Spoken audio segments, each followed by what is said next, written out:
Bienvenidos a nuestro canal Descifrando el Tiempo, donde exploramos la historia de los grandes imperios y las dinastías que los regían, así como los líderes que marcaron su destino y que dejaron una huella indeleble en la historia. Hoy exploraremos la fascinante historia del Virreinato de Nueva España, uno de los virreinatos más importantes del Imperio Español en América. Desde su establecimiento en el siglo XVI hasta su independencia en el siglo XIX, este virreinato tuvo un impacto profundo en la historia, la cultura y la economía de la región. Acompáñanos a descubrirlo. Te invitamos a explorar el pasado con nosotros, entendiendo cómo los eventos históricos se conectan en un gran rompecabezas temporal. Recuerda que una característica del canal es que al final del video podrás ver ejemplos de cómo ha influenciado este virreinato de la historia antigua en la cultura popular. Dicha influencia puede estar reflejada en películas, documentales, series, libros o videojuegos. Acompáñanos en este viaje a través del tiempo. Orígenes del virreinato. Para poder entender los orígenes del virreinato, primero debemos remontarnos a sus antecedentes. En 1492, los reyes católicos habían financiado la expedición de Cristóbal Colón con la esperanza de encontrar una nueva ruta de comercio para Europa, ya que el Imperio bizantino había caído años atrás y, por ende, las rutas comerciales de Oriente habían caído bajo control otomano. Portugal había hecho también sus primeros intentos con las expediciones a la India y el Cabo de Nueva Esperanza bajo el liderazgo de Vasco da Gama, llegando el 12 de octubre de ese mismo año a la isla Guaní, a la que bautizó como El Salvador. Creyéndose que había llegado a Asia, incluso falleció con esa creencia. Pero sin saberlo, había sentado las bases para lo que serían las conquistas de América, con los españoles continuando sus periplos por el Nuevo Mundo, eventos que llevarían a la fundación del Virreinato Colombino y de las Indias, contando entre sus territorios a Cuba, conquistada en 1511 por Diego Velázquez de Cuéllar, quien sería el patrocinador de la expedición de Francisco Hernández de Córdoba a Yucatán en 1517. Allí entabló combate contra los mayas, siendo herido en la contienda y falleciendo en su regreso a Cuba. En 1518, Juan de Grijalva había llegado a Campeche y Tabasco, entrevistándose con Tapscub, quien era el cacique maya de la zona, quien le había comentado acerca de la ciudad de Tenochtitlán, que era la capital de la Triple Alianza, culminando su viaje en Veracruz. Siendo informado de estos nuevos descubrimientos, Diego Velázquez designó a Hernán Cortés, el cual era también su cuñado, para que zarpase a estos nuevos territorios descubiertos, derrotando a los mayachontales de Tapscub en la batalla de Centla, donde le fue obsequiada Malintzin, o la Malinche que sería, junto a Jerónimo de Aguilar, una de las piezas clave de la maquinaria bélica de Cortés, a la vez que fundó la villa de Santa María de la Victoria, que albergaría los primeros pobladores españoles de la zona. Continuó su viaje hasta Veracruz, donde fundaría la Villa Rica de la Veracruz, primera villa institucionalizada en el Nuevo Mundo y en pleno territorio azteca. Pero no serían hasta el 9 de diciembre de 1519 cuando llegaría a Tenochtitlán, donde Moctezuma II los recibiría y hospedaría en el palacio de Axayácatl, guiado por la profecía divina de que Quetzalcóatl volvería bajo la apariencia de un hombre barbudo y blanco. Los españoles no dudaron en aprovechar esta situación para obtener influencias y riquezas en la corte azteca, con Moctezuma II haciendo caso omiso a sus consejeros, quienes desconfiaban de los recién llegados. La situación llegó a un punto álgido cuando en junio de 1520, Cortés proclamó la conquista y el pueblo azteca se había sublevado y asesinado a Moctezuma, apedreándolo cuando intentó calmarlos, ya que muy de entre el 20 y el 22 de mayo de 1520, Pedro de Alvarado, sin el conocimiento ni consentimiento de Cortés, masacró a los aztecas en el Templo Mayor. Estos sucesos conllevaron a que Cuitláhuac fuera elegido Hueytlatoani de los aztecas, llevándoles la contienda a los españoles con la Noche Triste, donde los españoles sufrieron una severa derrota el 30 de junio, con Cortés llorando en un ahuehuete, pero no permitió que este revés lo desanimase. Durante su trayecto a Tenochtitlán se había ganado las alianzas de pueblos como los tlaxcaltecas y los totonacas, quienes estaban hartos del gobierno azteca. Ahora el gobierno azteca era liderado por Cuauhtémoc, puesto que Cuitláhuac había muerto de viruela. A continuación marchó hacia la ciudad en enero de 1521. Ni corto ni perezoso, Cortés asedió la ciudad en marzo, cortándoles la comunicación, los suministros y el comercio, forzando su rendición el 13 de agosto, y Cuauhtémoc fue arrestado cuando fue descubierto intentando huir en balsa, siendo torturado quemándole los pies para confesar la ubicación de su tesoro, y eventualmente fue ejecutado en 1525 mediante la horca. Así comenzaría la fundación del Virreinato de Nueva España, con Cortés llamándola así en la segunda carta de relación enviada al rey Carlos I de España en el 1520 por sus similitudes en fertilidad, tamaño y clima con España. Pese al establecimiento de la Real Audiencia de México en 1527, se necesitaba una figura de mayor autoridad que representase al rey. Es por ello que en 1535, Carlos I estableció el Virreinato de Nueva España, siendo nombrado primer virrey Antonio de Mendoza, con la capital estableciéndose en Ciudad de México. Gobierno y administración.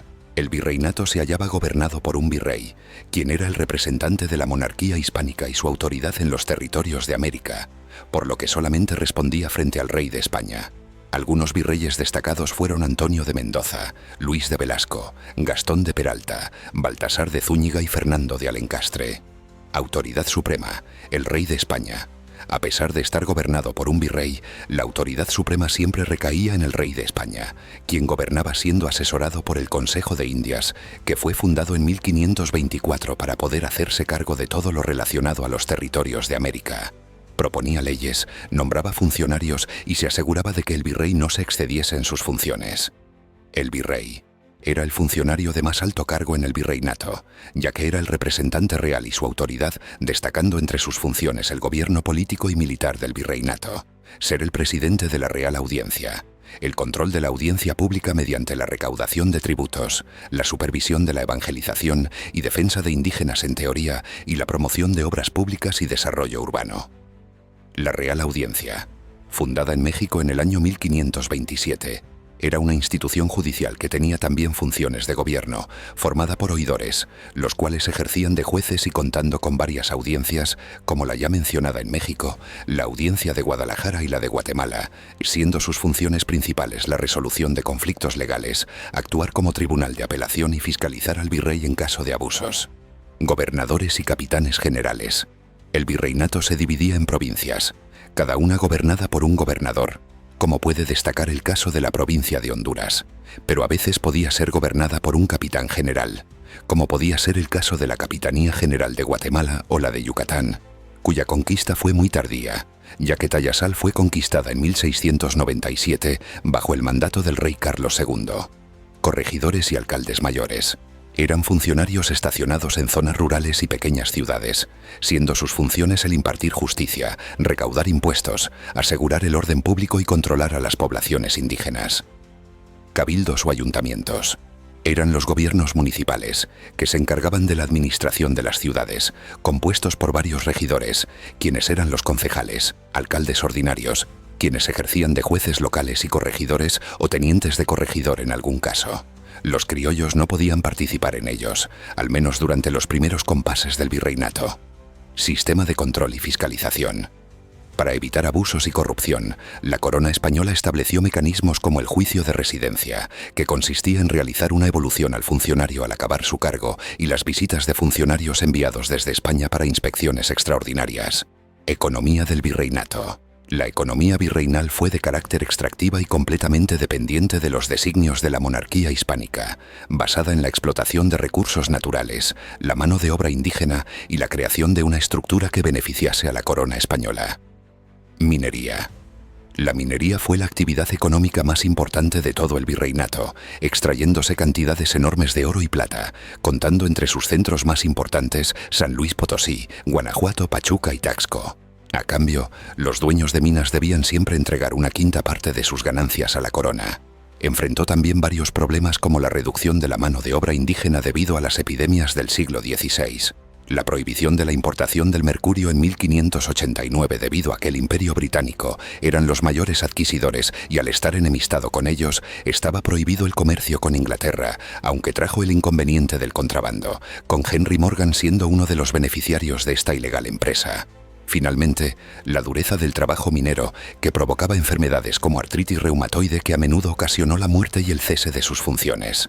Las pagas solían ser paupérrimas y a menudo los mineros causaron revueltas contra sus jefes, con la Casa de Moneda de México, fundada en 1535, estando a cargo del acuñado de moneda con los metales extraídos.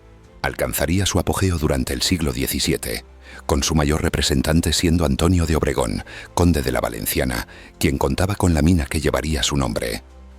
Agricultura. Esta formaba también parte de los pilares fundamentales del virreinato para la subsistencia y también para la exportación local.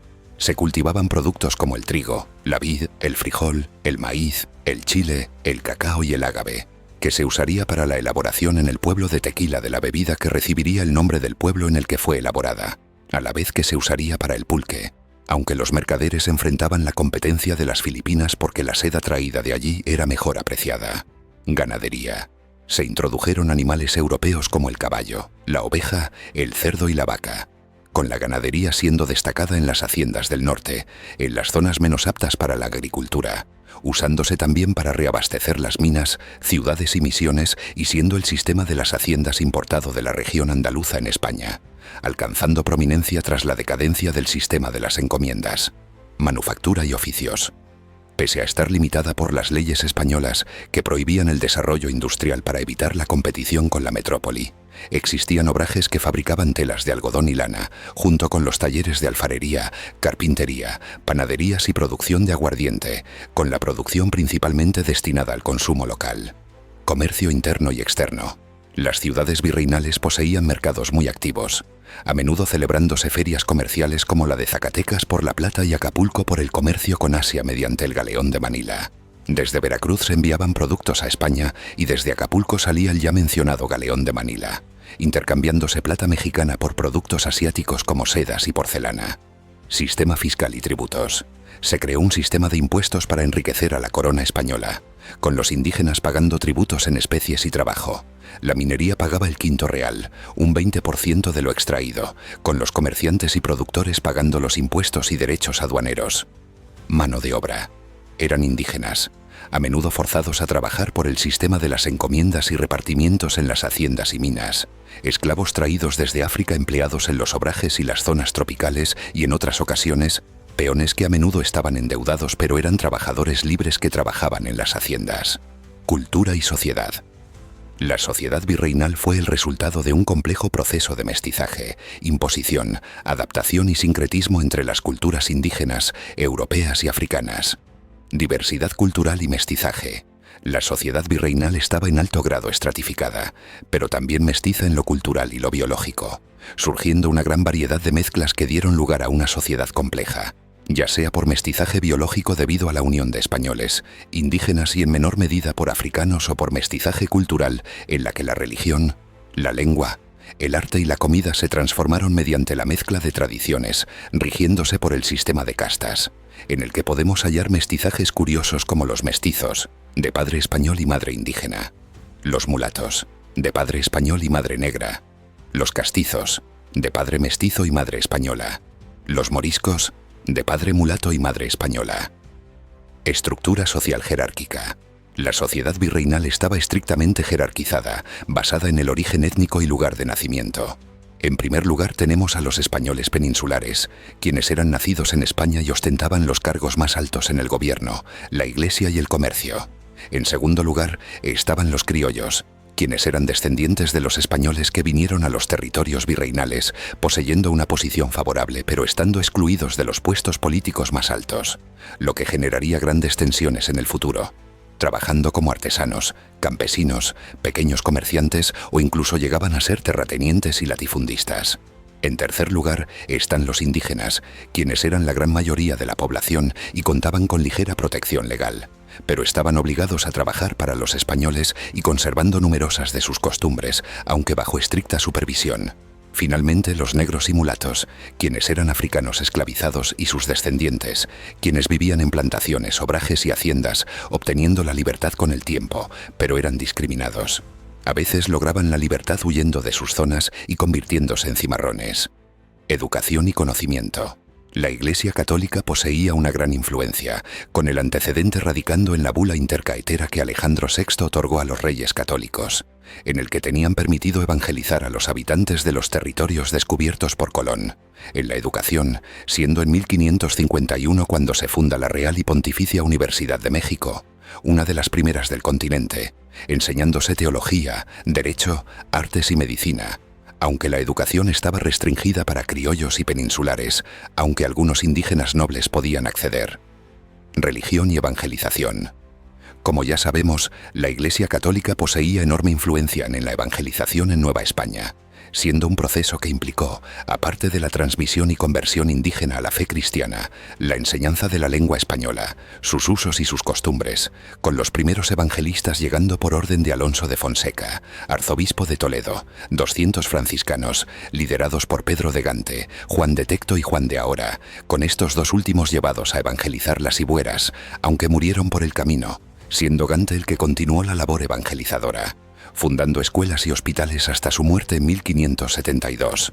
En 1524 llegó una nueva generación de franciscanos, estableciéndose en Michoacán y Puebla, destacando algunos como Juan de Zumárraga, famoso por su postura antiprehispánica y participando en numerosas destrucciones de templos y códices indígenas, junto con Vasco de Quiroga, apodado Tata Vasco, que fue el fundador de las plantas de artesanos y campesinos.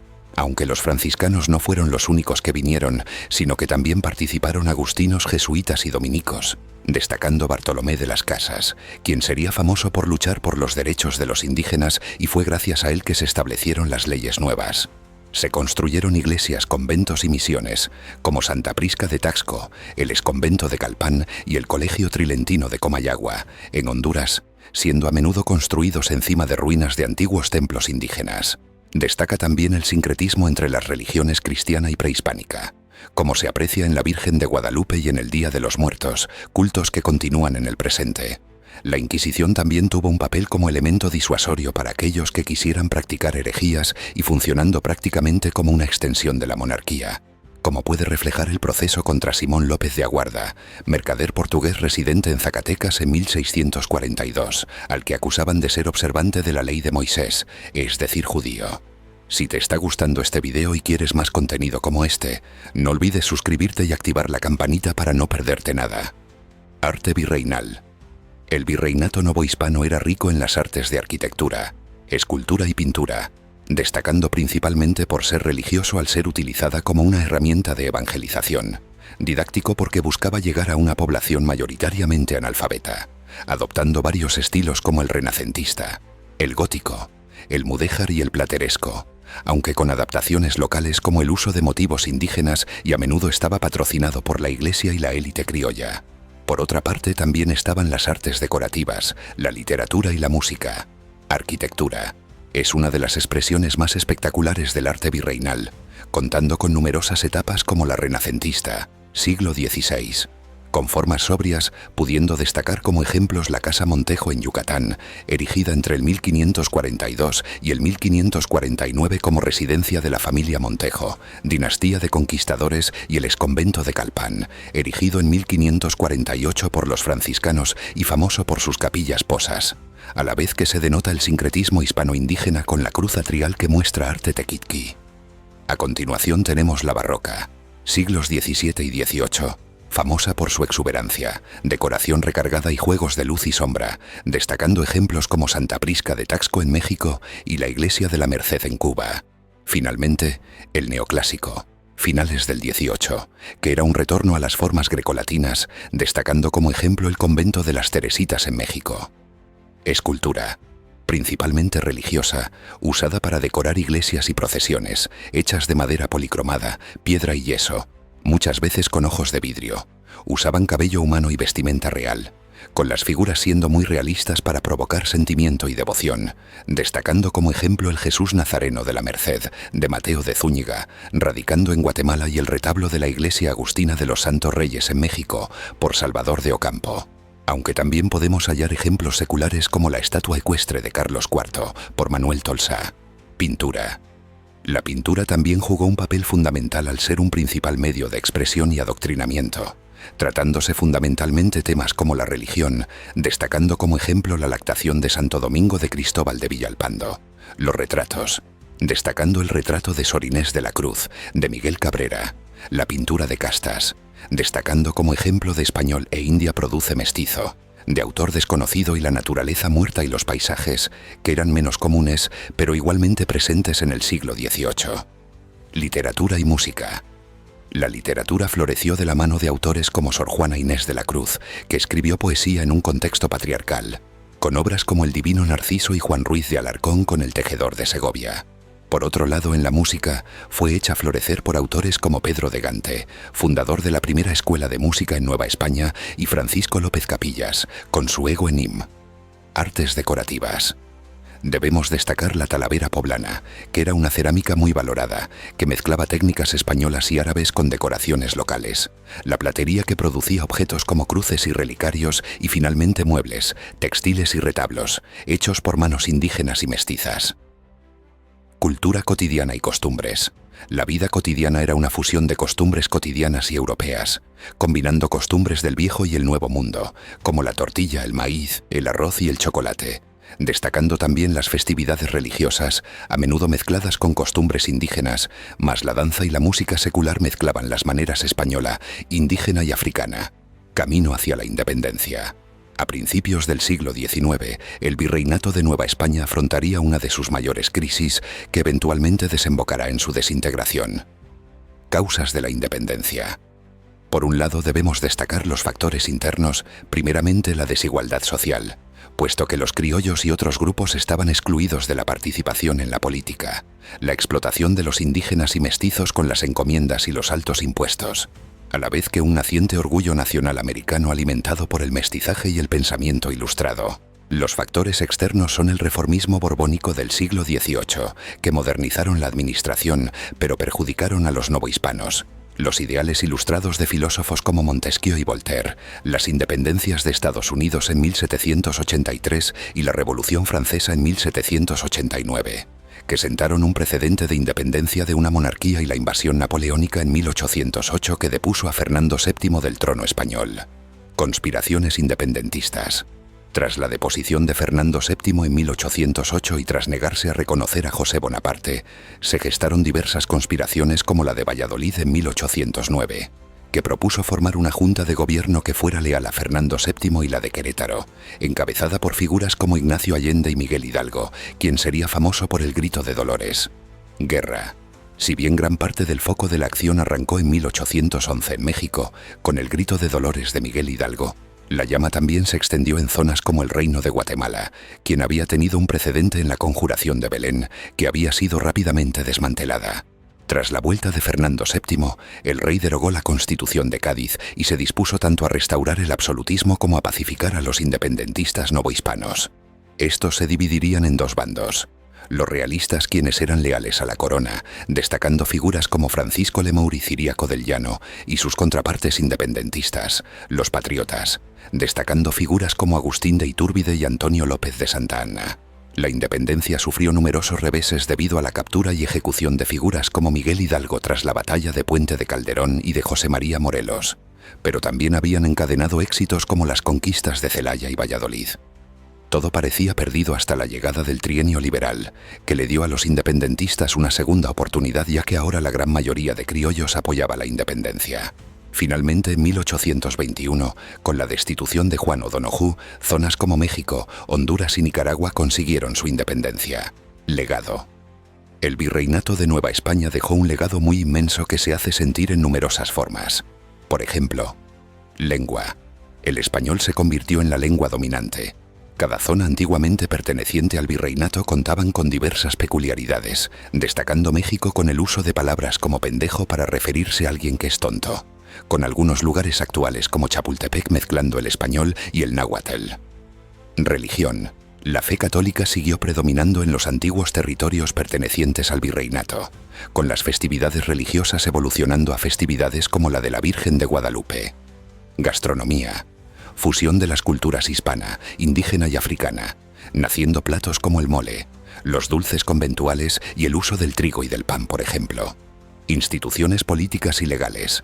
Se llegaron a heredar estructuras como la división territorial en municipios y estados, el ayuntamiento y sistemas judiciales similares a la audiencia y el virreinato. Infraestructura y economía. Las antiguas rutas virreinales dieron origen a muchos caminos, ciudades y puertos como la Ruta de la Plata, Ciudad de México, y la moneda virreinal sirvió de antecedente para el peso mexicano. Composición social. La sociedad novohispana conformó varias identidades sociales que conocemos hoy en día como los mestizos e identidades regionales como el norte, influencias en la cultura popular. Aparece como telón de fondo en la película de 1992, La controversia de Valladolid, Dicha película relata la polémica mantenida por las casas y Ginés de Sepúlveda ante un legado pontificio sobre si los indígenas del Nuevo Mundo eran seres humanos y cómo se les debía tratar en consecuencia. Aparece como zona de ambientación en la película de 2016, La Carga. La trama principal es una historia de acción y romance que se desarrolla en la Nueva España a finales del siglo XVI. Cuenta la intensa y dinámica travesía de un indígena tameme y una joven española de la nobleza a través de la vasta geografía del Nuevo Mundo en busca de justicia. Reflexión y conclusión. El Virreinato de Nueva España moldeó gran parte de la historia de México y gran parte de América Central, no solamente siendo un foco de encuentro de las culturas hispana, indígena y africana durante sus más de 300 años de dominación, que también vino trágicamente acompañada por la explotación de pueblos originarios, esclavos y otras desigualdades sociales, a la par que el saqueo de recursos. Por lo tanto, fue una etapa compleja, llena de luces y de sombras, cuyo legado continúa moldeando la identidad nacional de los países y territorios que un día lo integraron. ¿Qué opinas sobre este tema? Nos encantaría saber tu punto de vista, así que deja tu comentario aquí abajo. Gracias por ver este video, dedicarnos tu tiempo y acompañarnos en este recorrido por el Virreinato de Nueva España. Si deseáis saber más sobre las grandes conquistas de la historia y los caminos indescifrables del tiempo, no olvidéis suscribiros, activar la campanita para no perderos nada y darle like. A ti no te cuesta nada y a nosotros nos ayuda muchísimo. Hasta la próxima en Descifrando el Tiempo.